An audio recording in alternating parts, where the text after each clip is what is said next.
Baik, Assalamualaikum warahmatullahi wabarakatuh. Pada kesempatan yang berbahagia ini, saya akan menjelaskan pelajaran sejarah kebudayaan Islam, yaitu materinya tentang kondisi masyarakat Mekah sebelum kedatangan Islam. Nah, bagaimana kondisi masyarakat Mekah sebelum kedatangan Islam?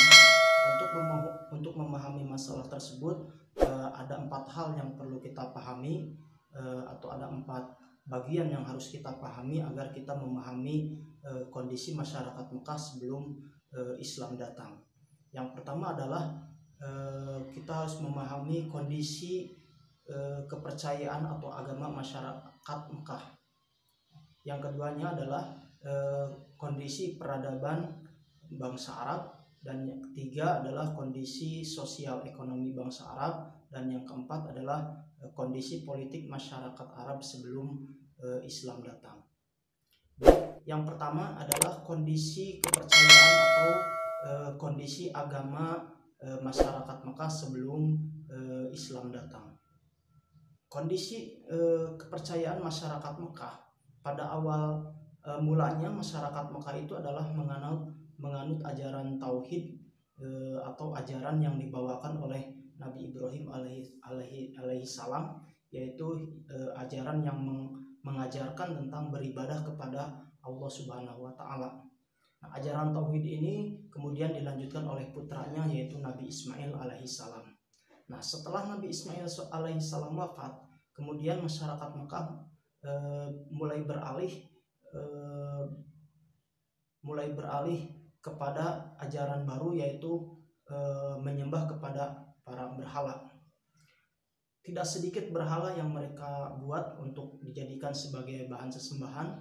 Ya, ada kurang lebih 360 berhala yang mereka ciptakan. Nah, dari 360 berhala yang mereka ciptakan tersebut, ada 4 berhala yang paling besar yang dianggap sebagai para pemimpinnya para berhala. Nah, keempat tersebut mereka diberikan nama masing-masing berbeda-beda.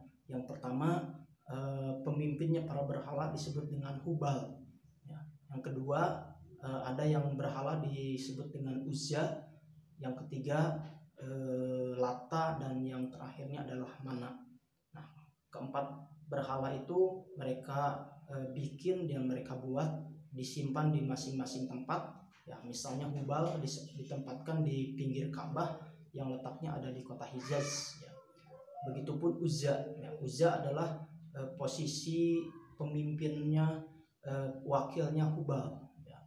Jadi berhala terbesar kedua setelah Hubal yaitu Uzza. Ya, mereka letakkan di kota Hijaz.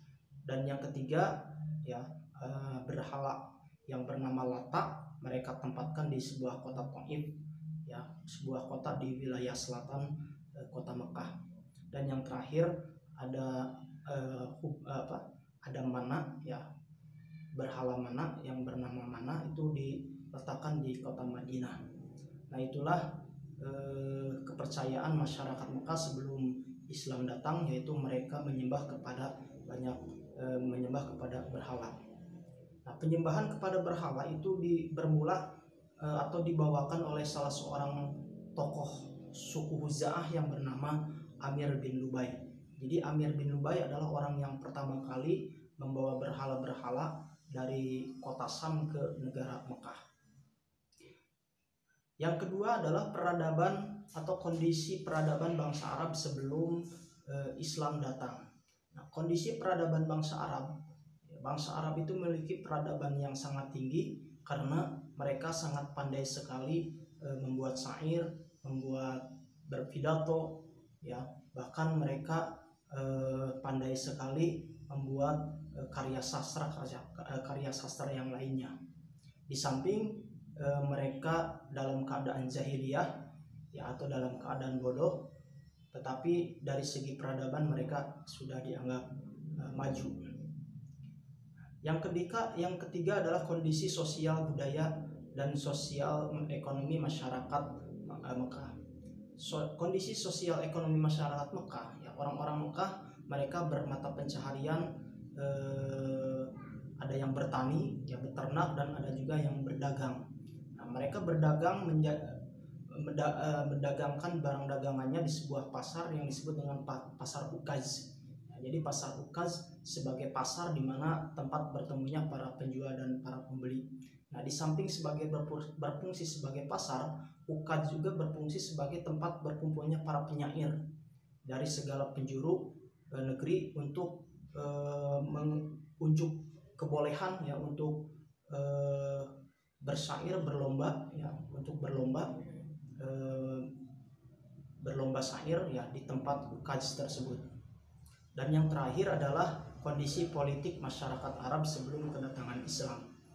Nah, kondisi politik masyarakat Arab sebelum Islam ini ada 3 pengaruh kekuatan politik yang mempengaruhi politik bangsa Arab. Yang pertama adalah bangsa Arab dipengaruhi oleh kerajaan Bizantium, sebuah kerajaan yang berpusat di Konstantinopel. Dan yang kedua adalah bangsa Arab juga dipengaruhi oleh politiknya bangsa Persia, yang mana orang-orang Persia mereka itu menganut agama Zoroaster ya, agama yang menyembah kepada api, agama Zoroaster. Dan yang ketiga adalah pengaruh dari kekuatan bangsa Himyar. Nah, selain 3 pengaruh besar ya, 3 pengaruh politik besar, bangsa Arab juga sudah terdapat kerajaan-kerajaan ya, terdapat kerajaan-kerajaan bangsa Arab sebelum Islam, seperti ada kerajaan Kindah, ada kerajaan Ma'in, kerajaan Saba, kerajaan Hiroh dan Gisan ya, kerajaan Gosan, dan ada juga kerajaan Hijaz. Nah, itulah kondisi-kondisi di mana masyarakat Arab sebelum Islam datang dan dibawakan oleh Kanjeng Nabi Muhammad SAW.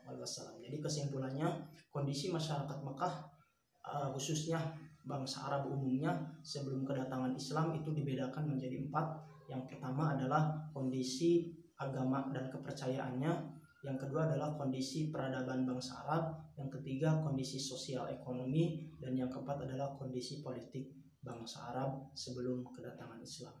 Nah, itu yang bisa saya sampaikan, kurang lebihnya mohon maaf.